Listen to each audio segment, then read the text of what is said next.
Hi, my name's Carol Lingle. I'm one of the teaching professionals here at the PGA Tour Superstore in Irvine, California. I'm here today to give you the SCGA swing tip.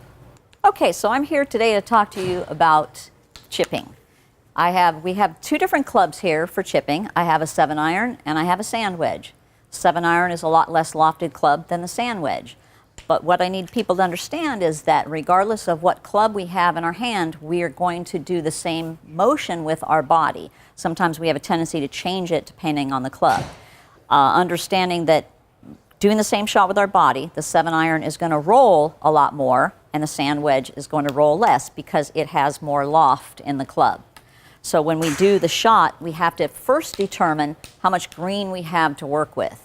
If I have a long green and a pin is at the very far end of the green, I might choose to use a club like the 7-iron, which is going to give me more roll. If the pin is very close to me, I might opt to use the sand wedge, which is going to give me less roll. So the setup for the chip shot, we are going to set our feet up very narrow, close together, unlike our regular shot where we're a little further apart. We're going to set our feet very narrow. We want to point our left toe out. What that does is it opens up our hips so we can clear this area for us to swing straight through. We want to choke down on the club, give ourselves as little club to work with as possible, less margin for error.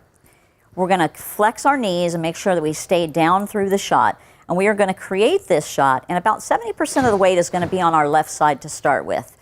And we're going to create this shot by just simply doing a putting stroke, which is a back and forth stroke. And it just goes, and it's just straight through. So we want to avoid turning or pushing the club. It's just a straight back, straight through stroke. Now if I do that same, so now I have the more lofted sand wedge in my hand. Now the sand wedge, I'm going to do the same exact setup. Feet very narrow. The ball is going to be approximately in the middle of our stance to forward. We're going to point our left toe out, again choking down on the club, flexing my knees, make sure my knees are nice and supple and I don't want to get locked up.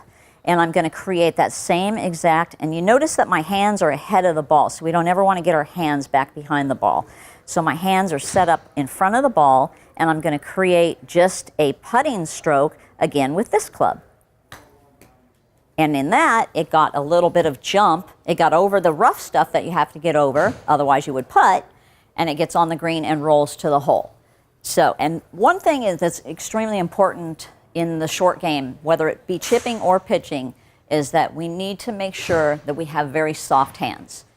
You've heard people talk about this being the finesse part of the game, and I think that's where people get into a lot of trouble where they start blading balls across a green is A, they pull up, and B, they have way too tight of a grip. So if you can imagine on a scale of 1 to 10, if you could grip that club to about a 3 when you're doing your soft game, your short game, we want this club to function how it's supposed to. And if we're hanging onto it too tight, that doesn't happen. And secondly is our head. Our head in this shot should remain very, very still.